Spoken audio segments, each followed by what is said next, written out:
ॐ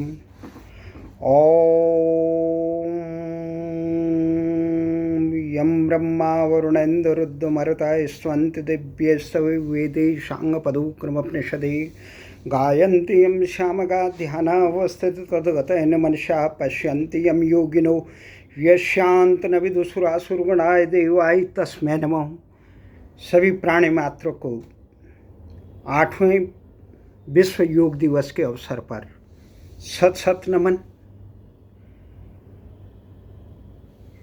योग का अर्थ ही ये होता है आत्मा का परमात्मा से मिलन।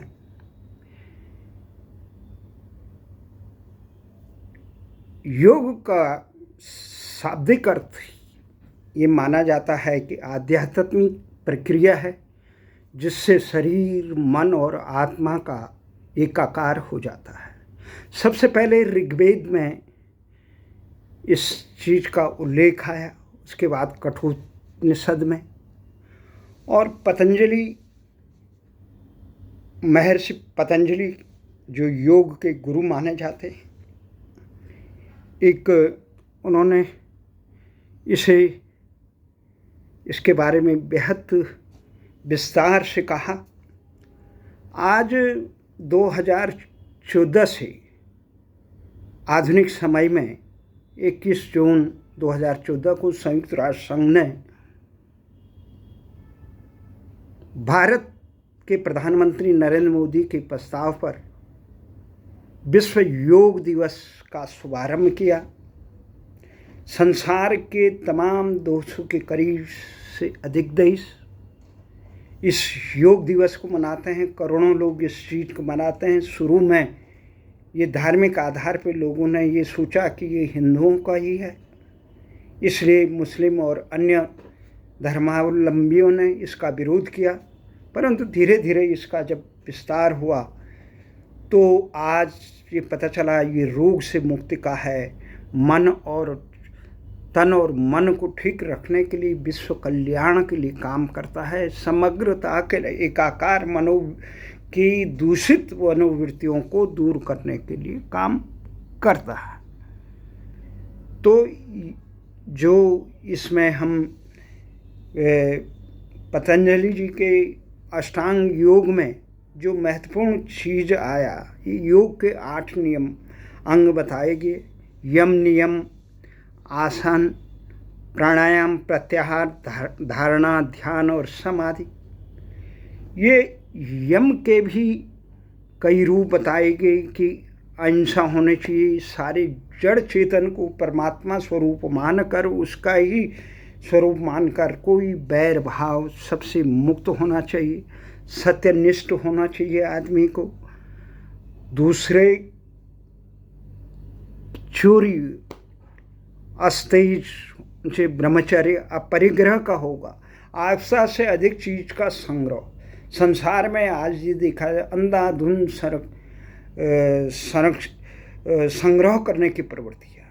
संग्रह करने की प्रवृत्ति संसार में असमानता को, अराजकता को बढ़ावा देती है, राग द्वेष को बढ़ाती है और शोषण प्रवृत्ति को बढ़ाती है। इसलिए अपरिग्रह का भी होना चाहिए।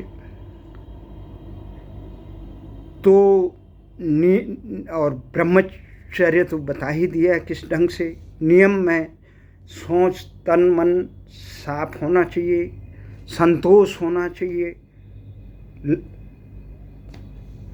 असंतोष से जीवन के सारे सुख धूल समान हो जाते हैं। तप होना चाहिए, अनुशासन और स्वाध्याय, आत्मचिंतन का भी होना चाहिए। ईश्वर के प्रति निष्ठा होनी चाहिए। प्राणिधान, प्रभु के प्रति श्रद्धा। आसन, जो आजकल योग का जो स्वरूप जाना गया, ये आसन में ये शरीर को एक निष्ठ करने के लिए, शरीर पर नियंत्रण करने का एक माध्यम, साधना होनी। प्राणायाम, श्वास प्रश्वास पर नियंत्रण करने का होना चाहिए। और उसके बाद धारणा और समाधि। प्रत्याहार का है, इंद्रियों की अंतर्मुख करना होता है, उन्हें वश में करना होता है। धारणा होती है ध्येय के प्रति समर्पित करना, और समाधि इस मन को ध्येय पे लगाकर तन मन धन से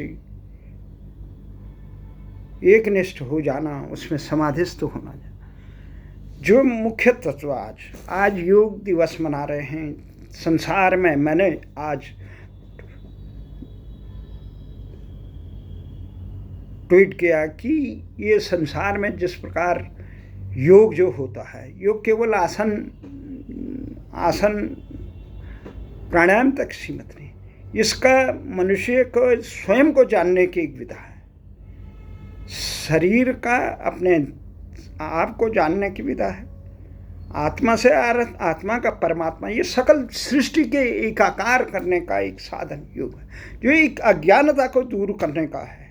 और उस अज्ञानता से तमाम प्रकार के असंतोष, क्रोध, राग, द्वेष, क्योंकि जिसमें कहा गया है गोधन गज धन बाज धन और रतन धन खान, जब आवे संतोष धन सब धन धूल समान।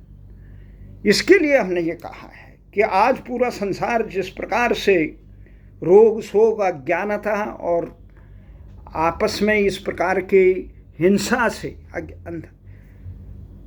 त्रस्त है, उससे सही रास्ता जो भारत की ये संस्कृति की एक अनुपम धरोहर इस सृष्टि को है योग का, उसका अमृतपान कराया जिन्होंने नरेंद्र मोदी जी को 2014 से और 8वें योग दिवस के अवसर, और भारत में ये जन जन तक फैलाने का जो काम किया ये स्वामी रामदेव ने, उनको सम्मानित करने का काम।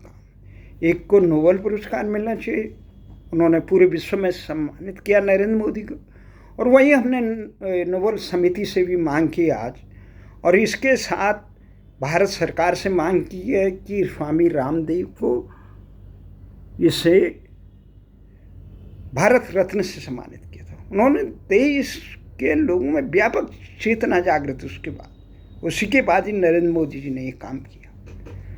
तो ये काम था योग क्षेमं महाम्यहम् योगेश्वरम कृष्णम यत्र योगेश्वरम कृष्णम तत्र पार्थ धनुर्धरो। जय किसकी होती है? जो सत्य के साथ रहे, जहाँ योगेश्वर हो। और सत्य का आभास कैसे हो सकता है? सत्य का ज्ञान तभी इंसान को होगा जब उसकी मनोवृत्ति या सत्वृत्ति पे हो, और ये काम योग से ही संभव हो सकता है। योग से अज्ञानता दूर होती है, योग से सतमार्ग का दर्शन होता है, योग से ही तमाम राग द्वेष से मुक्त होकर सर्व भूत हितेरता की जो कामना आती है, समदृष्टि का आता है, समत्व का आता है, सकल ब्रह्मांड की जो हमारी कामना है, सर्वे भवन्तु सुखिनः सर्वे सन्तु निरामया सर्वभद्राणि पश्यन्तु मा कश्चित् दुःखभाग् भवेत्। ये महामंत्र का जाप सारी सृष्टि तभी करती है जब उसे सत्य का दर्शन होता है, जब उसे न्याय का दर्शन होता है, जब वो परमात्मा के सततत्व को आत्मसात कर लेता। और अमृतपान करने का सबसे अच्छा माध्यम है योग, और इस योग की तरह सारी सृष्टि चले तभी ये होगा। ओम अंतरिक्ष वं शांति, सब शांति की कामना तभी आएगी प्राणी मात्र, नहीं तो मेरा घर, मैं, मेरा घर, मेरा परिवार, मेरा देश, मेरी जाति, मेरा संप्रदाय, इसी क्षुद्र मानसिकता से आज पूरे विश्व तबाह।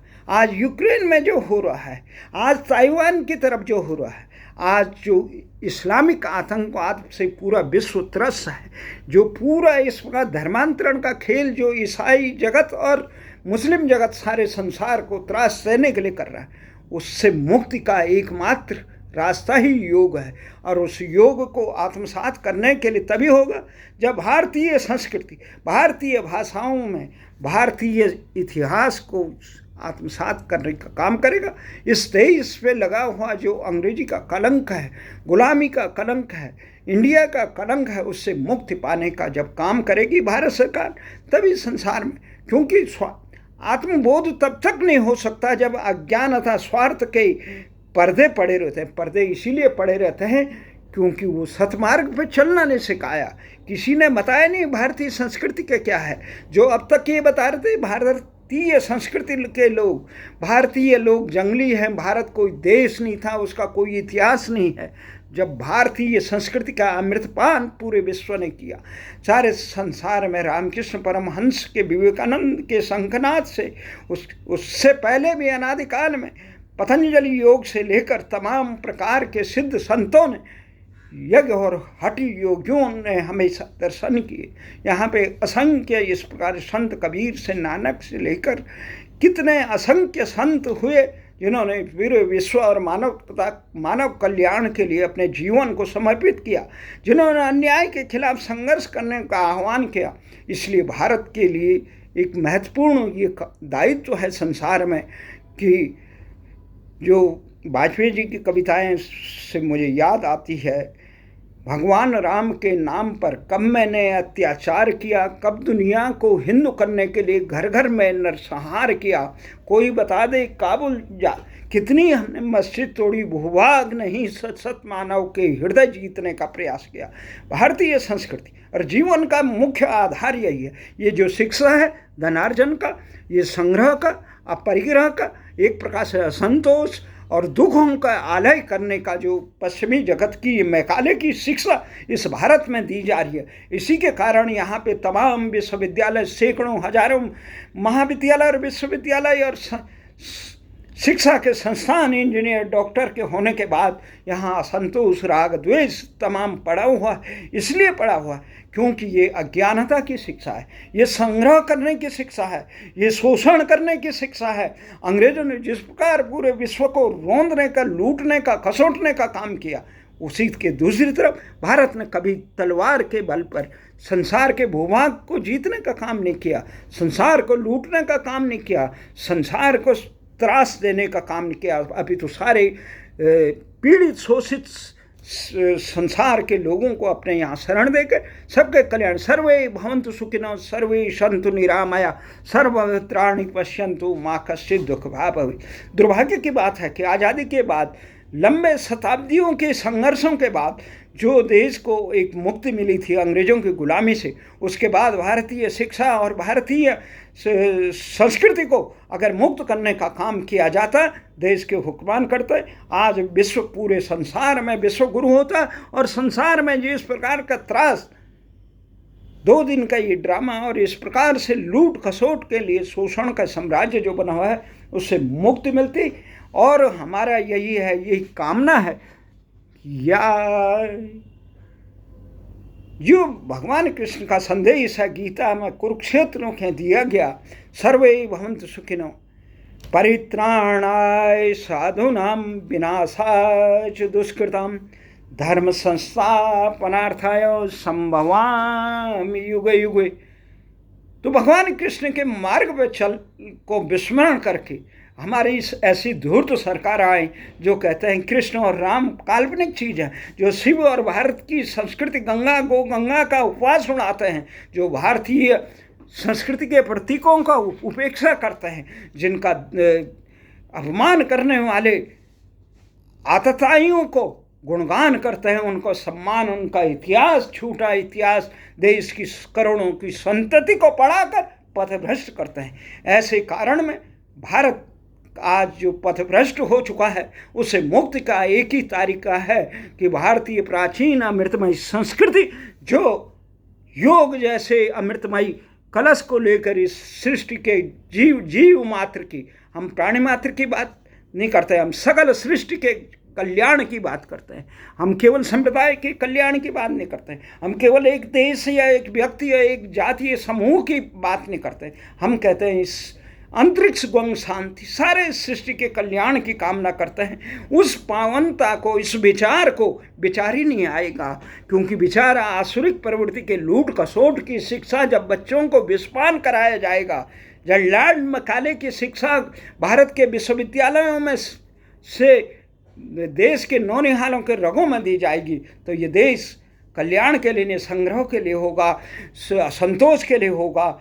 जहाँ ये कहा जाएगा भारत तेरे टुकड़े होंगे, भारत के कल्याण की कामना करने वाले, कल्याण विनाश की कामना करने वाली संतति, रक्त बीज इस देश में तभी पैदा हो रहे हैं जब यहाँ पे अंग्रेजी और इंडिया की गुलामी थोपी गई। हम कई वर्षों से देश के तमाम प्रधानमंत्री, भाई मोदी सहित कई प्रधानमंत्रियों से वर्षों से लगे हुए हैं। मनमोहन से कहा हमने ये मोदी जी से कई सैकड़ों दिन तक पद यात्राएं की प्रधानमंत्री कार्यालय में। क्या मजाल है कि देश के हुक्मरानों के कानों में जूं तक रेंगा हो, लेकिन इतिहास साक्षी है, सत्वृत्ति का, सत्कर्मों का कभी ह्रास नहीं होता है।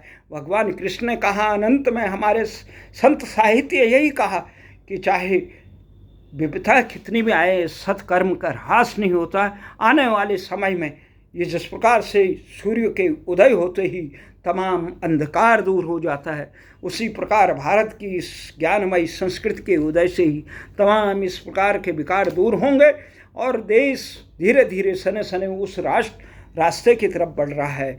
इन्हीं आशा और शब्दों के साथ मैं सबके कल्याण के सर्वे भवन्तु सुखिनः, सर्वे सन्तु निरामया, सर्वभद्राणि पश्यन्तु मा कश्चित्। ओम वसुदेव सुतं देवं कंसचारुणमर्दनं देवकी परमानंदम कृष्णं वंदे जगद्गुरु, कृष्णं वंदे जगद्गुरु। हम सत का, कृष्ण क्या है, अन्याय के खिलाफ लड़ने, संघर्ष करने का कथन, सत का साथ देने का ले। तो उस परम प्रभु परमेश्वर जो योगेश्वर हैं, आज विश्व योग दिवस के अवसर पर उनके श्री चरणों में नमन करते हुए आप सबको से अनुरोध करता हूँ कि वो अपने कल्याण के लिए, संसार में जब जीव आता है तो उसे जब केवल ईंट बजरी घर परिजन और कुटुंब सखा इत्यादि के संग्रह तक मोह से नहीं लिप्त होकर, राग द्वेष में लिप्त होकर इस संसार से विदा होने से यह है कि सबसे पहले ये सवाल आए, मैं कौन हूँ, ये सृष्टि किसने बनाई है, इसका क्या औचित्य है और क्या इस रहस्य को जानने का रास्ता है। उस राह पे चलें और अपने सारे जीवन का कल्याण करें, तभी संसार में शांति अमन चैन होगा। इसी के साथ जय श्री कृष्णाय नमो भगवते।